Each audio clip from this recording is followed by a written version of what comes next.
Hey, good day, folks, and welcome to another edition of Lumberjack Logic. I'm your host, Neil Johnson. Excited to be with you, excited to share the news. I've got a great report out of the Wall Street Journal. Before I get into that real quickly, here's your chance. Triple dip, okay? You can go to Freedom Hill Coffee, freedomhillcoffee.com, enter promo code Lumberjack. You get to save 10%. You support the show. You support veterans' causes. Wait, it's a quadruple dip because you also get to support a small business owner. That's 4 for the price of 1. I kid you not, Freedom Hill Coffee. You can do the same thing with MyPillow, mypillow.com. And tell you what, folks, man, promo codes, they're the bomb. All right, Biden administration loses another ruling on ending Remain in Mexico policy. Do you guys get this? Another smashing court loss for Mr. Joey Bribes. All right. The decision in the latest battle over what to do with asylum seekers at the the southern U.S. border. The Biden administration has suffered another legal setback in its bid to end a Trump-era immigration policy requiring U.S. asylum seekers at the southern border to remain in Mexico while their claims are considered. The Fifth U.S. Circuit Court of Appeals, in a ruling Monday night, said the Department of Homeland Security didn't engage in reasoned decision-making when it ended the Trump policy in violation of a law that governs federal agency actions. DHS did not take several elements into account, including the program's potential benefits. Plenty of benefits to that because it's not creating this massive surge at the border, okay? The court said adding the agency's approach was contrary to federal immigration law. No kidding. Okay, so they're making these decisions that are totally contrary to the immigration law, and then they expect it to be upheld in court, just like some of these other mandates where they've gotten trounced, okay, on federal contractors and so on jabs, okay. They're not allowing people bodily autonomy. It has been proven in court that they don't have legal standing, and there's still that case, remember, with Navy SEAL 1 versus Biden, and you may see this go back. People need to stand strong for their freedom, okay? Don't give in too quickly. Let's see. DHS failed to consider, this is a direct quote from the judge, DHS failed to consider several relevant factors and important aspects of the problem when it made the termination decision, Judge Andrew Oldman wrote for a 3-judge panel. The ruling affirmed a federal judge in Texas who issued a decision in August that came to the same conclusion. DHS did not immediately respond to a request for comment. Now, people, you need to understand something about DHS. I, this summer, met a DHS agent out and about at a town festival. Now, it was really interesting because he had like a military shirt on, and I could tell he was ex-military, so I just wanted to talk to him. I love military people. I love going up and talking to them, hearing their stories and that type of thing. Well, he worked for DHS, and he said it was so bad, with the people at the top of the spectrum.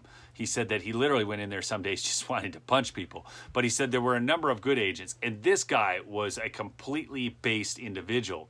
So understand that about DHS. Now, I believe DHS needs to be completely gotten rid of, as does TSA, as do a number of these other agencies, and we could get rid of the FBI. We could get rid of a number of cabinet positions. But the bottom line is that DHS needs to go, and the DHS superiors seem to be in the complete liberal camp, but they're on the federal dole, okay? They're lapping up money from the public trough. Don't ever forget that. Former President Donald Trump introduced the policy, known formerly as the Migrant Protection Protocols, in 2019 at the height of a surge in Central American families coming to the U.S. border. The policy did slow the rate of border crossings, but critics said it subjected asylum seekers to violence and inhumane conditions in Mexico. No, more people right now are being subjected to inhumane treatment in Mexico at the hands of the coyotes and the cartels because they believe in the porous border narrative, which is real right now, okay? President Biden's administration moved to end the program soon after taking office, but has since seen a series of losses in court. This is just the latest in a string. They are so unconstitutional that even Obama judges are striking down some of their stuff. I kid you not. The Fifth Circuit, which presides over cases from Texas, Louisiana, and Mississippi, had already denied an emergency request by the administration to wind down Remain in Mexico. And the Supreme Court, we did a story on that, that was months ago. And the Supreme Court likewise said the administration couldn't abandon the Trump administration rules while litigation continues. Those earlier court actions weren't final rulings. Practically speaking, the program had taken a back seat during the pandemic because U.S. officials under both Trump and Biden administrations were turning back immigrants under public health orders issued by the Centers for Disease Control and Prevention. But then they weren't, okay? Because we have seen the biggest border crossing surge we have in ages. The numbers are obscene and outstanding, okay? After adverse court rulings, the Biden administration, and by the way, I don't know if you guys saw, but some time ago in New York, they were passing something where citywide elections, excuse me, citywide elections, they were wanting illegal aliens to vote. Not illegal aliens. I'm sorry, green card holders. So I don't want to speak wrongly, but non-citizens to vote in those elections. It's nuts. U.S. citizens vote in U.S. Elections. That's who votes. Okay.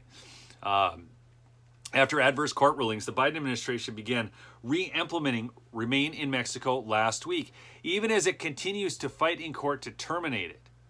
DHS also recently issued a more detailed explanation for why it wants to end the program in the hopes of adding a new legal support for its plans.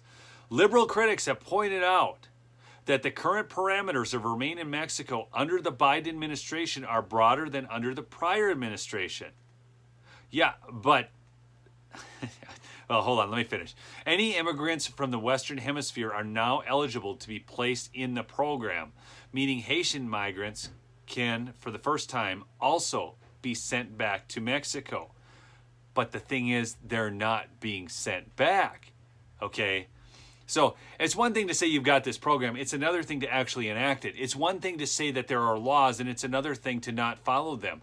Don't you guys go back to, remember, if you go back to Eric Holder during the Obama and the Fast and Furious scandal and the guns across the border and the porous border then, okay, and then the sanctuary cities, okay. Now, there's sanctuary counties right now for gun laws, but those sanctuary counties for gun laws are actually protecting a constitutional privilege of the citizens afforded by the Second Amendment. Okay, and not even a privilege, but a complete right.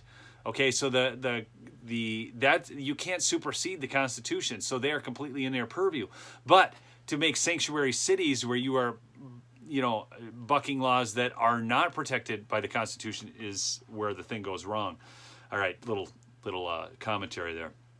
The program is now operating at 8 ports of entry across California, Arizona, and Texas, broader than under the Trump administration's implementations. After Monday's rulings by the Fifth Circuit, the administration has the option to ask the Supreme Court to fully review the case.